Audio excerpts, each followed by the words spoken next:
네, 하나님 말씀 보겠습니다. 하나님 말씀은 갈라디아서 4장 4절에서 7절 말씀입니다. 갈라디아서 4장 4절에서 7절 말씀을 오늘 우리에게 주시는 말씀으로 받으시고 제가 봉독하겠습니다. 때가 참에 하나님이 그 아들을 보내사 여자에게서 나게 하시고 율법 아래에 나게 하신 것은 율법 아래에 있는 자들을 속량하시고 우리로 아들의 명분을 얻게 하려 하심이라. 너희가 아들이므로 하나님이 그 아들의 영을 우리 마음 가운데 보내사 아빠 아버지라 부르게 하셨느니라. 그러므로 내가 이후로는 종이 아니요 아들이니 아들이면 하나님으로 말미암아 유업을 받을 자니라. 아멘. 2023년 마지막 주일입니다. 마지막 주일에 하나님의 말씀을 이렇게 프로똥 지역 교회에서 하나님의 말씀을 나눌 수 있어서 정말 저는 감사하게 생각합니다. 지난주 이 교회에서 성탄 감사 예배를 드렸습니다. 아이들이 한 60명 정도, 그리고 어른들이 50명 정도 모여서 약 110명의 성도님들이 우리 함께 성탄 감사 예배를 드렸습니다. 예수님께서 이 땅에 오신 그 성탄의 기쁨을 함께 찬양하며 예배를 드렸는데요. 또 이번 주에는 이 교회에서 이렇게 말씀을 나누게 돼서 정말 감격스럽고 하나님께서 주시는 이 기쁨이 저에게 있습니다. 오늘 말씀을 통해서 2023년도 마지막 주일에 또 주제 말씀을 마지막 날에라는 주제 말씀을 가지고 나눌 수 있어서 참으로 감사합니다. 여러분, 이 세상에 누구나 그 마지막 날이 있습니다. 개인적 종말이 있죠. 누구나, 이 세상에 있는 사람들 누구나 개인적 종말이 있습니다. 개인적 종말이 오면 누구든지 하나님 앞에 서야 됩니다. 하나님께서 저 개인의 인생을 붙들고 계신다는 것을 깨닫게 됩니다. 그러면 하나님께서 그 정하신 때에 나는 과연 어떤 반응을 가지고 있어야 되는가? 어떤 반응을 가지고 살아야 되는가? 이런 질문을 하게 됩니다. 하나님의 부르심의 때가 있고 하나님이 정하신 때가 있음에도 불구하고 내 생각대로 내 방법대로 살아간다면 얼마나 어리석은 삶이 되겠습니까? 하나님께서 어떻게 우리를 사랑하시고 계획하시고 인도해 가시는지를 말씀을 통해서 살펴보겠습니다. 첫째는 하나님의 때가 찼습니다. 4절 말씀을 읽어보겠습니다. 때가 참에 하나님이 그 아들을 보내사 여자에게서 나게 하시고 율법 아래에 나게 하신 것은, 바울은 본문 말씀에서 때가 찼다, 때가 참에 라고 이렇게 표현을 하게 됩니다. 그럼 바울이 때가 찼다라고 하는 것은 새로운 시대가 왔다는 것을 알리는 것입니다. 여기서 때는 크로노스예요. 크로노스.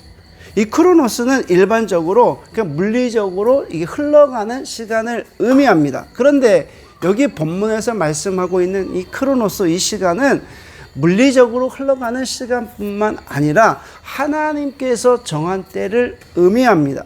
하나님께서 주관적으로 직접 말씀하신 특별한 때를 가리킵니다.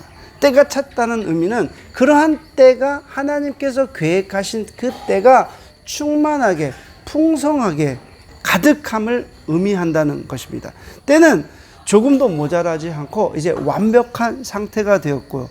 그러므로 때가 충만했다는 것은 하나님께서 예수 그리스도를 보내시기로 작정한 때, 정확한 그 때를 의미합니다. 그러면 어떤 의미에서 우리가 때가 찰 수 있었는가? 첫째는 유대 종교와 율법의 무능력입니다. 예수 그리스도가 이 땅에 오시기 전에는 유대 종교 지도자들이 타락할 대로 타락했습니다. 그리고 물론 율법은 구원의 역할을 감당하지 못했습니다. 오히려 하나님의 백성을 억압하는 그 도구로 전략해 버렸다는 거예요. 그리고 당시 시대적 배경을 생각해 보면 당시는 로마가 세계를 통일하던 그런 시대였습니다. 그리고 상업과 교통의 발달로 말미암아 복음이 급속하게 이방인들에게 전해지게 되었고요. 그리고 여러분, 헬라어가 세계의 공용어가 되었으므로 하나님의 성경의 말씀, 신약 성경이 헬라어로 쓰여지게 되었다는 거예요.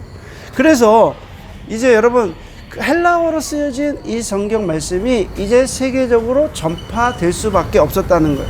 이처럼 세계 역사를 주관하시는 하나님께서 우리를 구원하실 그 구원 계획을 가장 완벽한 때, 가장 적절한 때에 예수 그리스도를 이 땅에 보내주셨습니다. 오늘 말씀에 분명하게 하나님이 아들을 보내셨다라고 이렇게 말씀합니다. 하나님이 아들을 보내셨다. 여기 보내다라는 말씀은 파송한다는 의미입니다.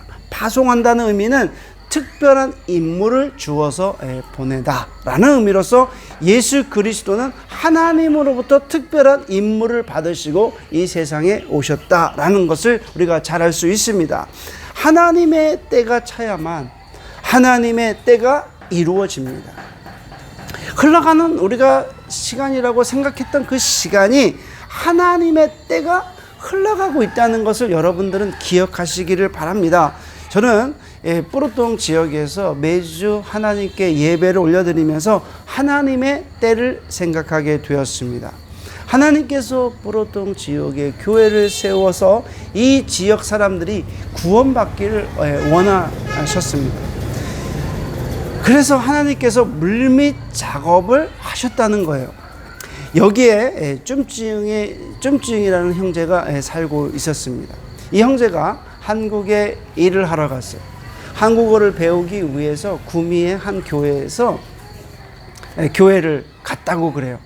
한국어를 배우기 위해서요. 그런데 그 교회에서 어떻게 복음을 알게 됐고 또 하나님의 은혜를 체험하게 되었습니다. 그리고 이 형제는 4년간의 일을 끝나고 이 뿌르동 지역에 들어오게 되었어요. 이 형제는 이곳에서 건재상을 하면서 하나님의 복음의 말씀대로 잘 살기를 원했지만 쉽지는 않았어요. 결국 여러분, 하나님의 부르심에 순종한 한 선교사님 가정이 쫌지ung을 만나게 되었고, 그리고 이곳에서 매주 예배를 드리게 되었고, 이렇게 하나님의 교회가 세워지게 되었습니다. 불과 몇 달 전의 이야기입니다. 하나님께서 또한 저를 이곳에 보내주셔서 약 5주 동안 함께 예배를 드리게 되었고요. 그리고 교회의 필요한 부분들을 살펴보았습니다. 그리고 교회가 세워지는 그 과정 속에서 몇몇 분들의 헌금을 통해서 또 이렇게 교회가 건축이 진행되고 있습니다. 참으로 신기하고 놀라운 일들이 계속해서 벌어지고 있습니다. 하나님의 때가 이 마을에 차서 하나님의 사람을 보내주셨죠. 그리고 하나님의 말씀에 순종한 선교사님 가정이 이 마을에 들어와서 교회를 시작하게 되었습니다. 하나님의 부르심에 순종한 사람들이 모이기 시작했고요. 그렇게 모여서 성탄 감사 예배를 드렸는데 지난주에 110명의 사람들이 예배를 드렸다는 거예요. 그리고 여기에 찬양팀이 세워졌어요. 어린이 찬양팀이 세워졌는데 그 어린이 찬양팀이 5명이에요. 여러분, 그 아이들이 뿌르동의 미래이고 뿌르동 지역의 소망이 된 아이들입니다. 저는 이 아이들을 보면 너무나 기뻐요. 여러분, 하나님의 때가 충만히 찼기 때문에 예수 그리스도를 이 땅에 보내주신 거예요. 하나님의 때가 충만하게 찼기 때문에 이 지역에 하나님의 교회가 세워졌습니다. 마찬가지로 하나님의 때가 충만하게 찼기 때문에 하나님께서 여러분들을 불러주신 것입니다. 지금 우리는 마지막 때를 살아가고 있습니다. 세계는 전쟁과 기근이 끊이질 않고 있어요. 세계는 여러분 하루하루가 고비이고 삶과 죽음이 결정이 됩니다. 정신을 차리지 않고 헛된 욕심과 욕망에 이끌려 살아갈 사람들이 얼마나 많이 있습니까? 사단은 마지막 때를 살고 있는 성도들을 물고 넘어집니다. 하나님의 때가 충만히 찼기 때문에, 하나님의 때가 풍성하게 찼기 때문에 지금 당장이라도 주님이 재림하셔도 된다는 것을 저는 깨닫게 됩니다. 여러분, 2023년 마지막 주일에 하나님의 충만한 때가 찼음을 여러분들이 기억하시고 우리의 남은 인생을 주님을 위해서 헌신하시기를 주님의 이름으로 축원해 올립니다.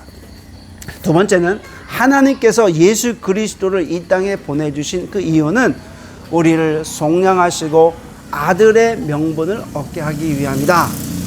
이렇게 5절 말씀에 기록되어 있습니다. 제가 읽어보겠습니다. 율법 아래에 있는 자들을 속량하시고 우리로 아들의 명분을 얻게 하려 하심이라. 여러분, 여기서 속량하셨다. 속량이라는 말은 대가를 지불하시고 타인의 지배에서 소유권을 되찾아왔다라는 의미입니다. 그리고 몸값을 지불하시고 되찾다라는 의미예요. 즉 율법 아래에서 죽을 수밖에 없는 그런 죄인들을 구원하시기 위해서 합당한 대가를 지불하신 것입니다. 그래서 하나님은 십자가에서 아들을 죽게 하셨어요. 죄의 대가를 지불하셨습니다. 여러분, 또 한 가지는 아들의 명분을 얻게 하셨다고 하는데 하나님께서 저와 그 여러분들을 예수 그리스도를 통해서 양자로 삼으신 것입니다. 양자로 삼으셨기 때문에 우리가 하나님을 아바, 아버지라고 부를 수 있습니다. 6절 말씀에 너희가 아들이므로 하나님이 그 아들의 영을 우리 마음 가운데 보내사 아빠, 아버지라 부르게 하셨느니라. 이제는 우리는 하나님의 아들입니다. 하나님께서 아들의 영을 우리 마음 가운데 보내주셨습니다. 여기서 아들의 영은 성령님이십니다. 성령님은 예수 그리스도의 영이시고 하나님의 영이십니다. 여러분, 하나님께서 아들의 영을 우리에게 보내주신 그 이유는 우리가 하나님의 아들이 되었기 때문에 아들의 영을 보내주신 것입니다. 그리고 우리는 아들의 영을 받았기 때문에 하나님을 아빠, 아버지라고 부를 수 있는 거예요. 여러분, 캄보디아에는 보니까 불교 사원이 참 많아요. 너무 많아요. 캄보디아 불교는 그 인도의 그 힌두교에서 출발했잖아요. 저는 시엠립에 있는 앙코르와트라는 사원에 가보았습니다. 그곳의 역사를 살펴보니까 허탄한 신화로부터 시작이 됐어요. 그런 허탄한 신화의 이야기가 너무나 많아요. 그런데 사람들은 그 허탄한 신화의 이야기를 믿고 지금까지 캄보디아가 불교의 나라로 존재한다는 것이 참 안타깝습니다. 왕을 신성하고 왕이 신이 됐다는 거예요. 그런 왕을 숭배하며 그리고 여전히 그 노예의 사상을 가지고 살아가는 캄보디아 사람들을 보면 너무나 안타까워요. 그런데 여러분, 우리가 믿는 하나님은 어떤 하나님이십니까? 세상을 창조하신 그 하나님께서 우리를 사랑하신 거예요. 그래서 죄로 말미암아 죽을 수밖에 없는 우리를 구원하시기 위해서 독생자 예수 그리스도를 이 땅에 보내주셨습니다. 예수 그리스도는 저와 여러분들을 위해서 그 죄의 대가를 지불하셨고 이제 우리는 아들의 영을 받았으므로 하나님을 아빠, 아버지라고 부를 수 있게 된 것입니다. 양자가 된 거예요. 얼마나 놀라운 사실입니까? 하나님의 영, 성령님께서 우리와 함께 하십니다. 하나님은 하나님과 나와 인격적인 부자 관계로 만드셨어요. 어떻게 우리가 하나님을 아바, 아버지라고 부를 수 있습니까? 성령님의 역사입니다. 성령님께서 우리와 함께 하심으로 하나님을 아버지라고 부를 수 있게 된 것입니다. 자, 세 번째는 우리가 하나님의 아들이면 아들은 하나님의 유업을 이어갑니다. 자, 7절 말씀입니다. 그러므로 내가 이후로는 종이 아니요 아들이니 아들이면 하나님으로 말미암아 유업을 받을 자니라. 여러분, 우리는 죄의 종이 아닙니다. 죄의 노예도 아니고요. 또 우상을 섬기는 그런 존재가 아닙니다. 우리는 하나님의 아들입니다. 여러분 기억하셔야 돼요. 우리는 하나님의 자녀입니다. 여러분, 하나님의 자녀이면 당연히 유업을 이을 자들이고요. 유업을 이을 자라는 것은 상속자예요. 여러분이나 저나 하나님의 유업을 이을 상속자입니다. 하나님의 백성들이 누리는 그 축복을 소유했다는 것을 우리가 의미합니다. 얼마나 놀라운 일입니까? 얼마나 감격적인 일입니까? 우리가 창조주 하나님의 그 유업을 이을 자들입니다. 우리는 창조주 하나님의 상속자가 되었습니다. 그런데 여전히 여러분 캄보디아 사람들 대부분의 죄의 노예가 되어 있고 여전히 우상의 노예로 살아갑니다. 우상에게 자신의 삶을 맡겨버렸고 평생 동안 우상 숭배하며 살아갑니다. 얼마나 어리석고 얼마나 한심하고 얼마나 한탄스럽습니까? 저는 하나님의 이 복음의 메시지를 나누면서 캄보디아, 베트남의 영혼들을 생각했습니다. 하나님께서 이 민족들을 긍휼히 여겨주시기를 위해 기도했습니다. 그리고 하나님의 때가 충만히 차서 이 민족에게 하나님의 구원이 임하시기를 기도했습니다. 여러분, 하나님께서 2023년도 마지막 주일에 마지막 말씀으로 갈라디아서 4장 4절에서 7절 말씀을 주셨습니다. 하나님의 때가 찼습니다. 그리고 이제 하나님께서 일하시고 또 하나님의 말씀에 순종하는 사람들을 하나님께서는 찾으십니다. 여러분, 하나님의 말씀에 순종하셔서 하나님의 아들로서 하나님의 유업을 이어나가시기를 축원합니다. 그리고 마지막 때를 믿음으로 잘 살아내시기를 주님의 이름으로 축원해 올립니다. 기도드리겠습니다. 하나님 아버지 감사합니다. 2023년도 마지막 주일에 또 귀한 시간에 귀한 곳 하나님의 세워진 보로똥 지역 교회에서 하나님 말씀을 나누게 하심을 감사를 드립니다. 하나님의 때가 가득 찼습니다. 하나님의 때가 풍성하게 찼습니다. 하나님의 놀라운 일들이 여기에 있습니다. 하나님께서 허락하신 그 은혜의 때를 우리가 충분하게 경험하게 하시고 이제 2023년도 한 해를 잘 마무리하게 하시고 다가오는 2024년도를 잘 준비할 수 있는 하나님의 거룩한 자녀가 되게 하여 주옵소서. 예수님의 이름으로 기도드립니다. 아멘.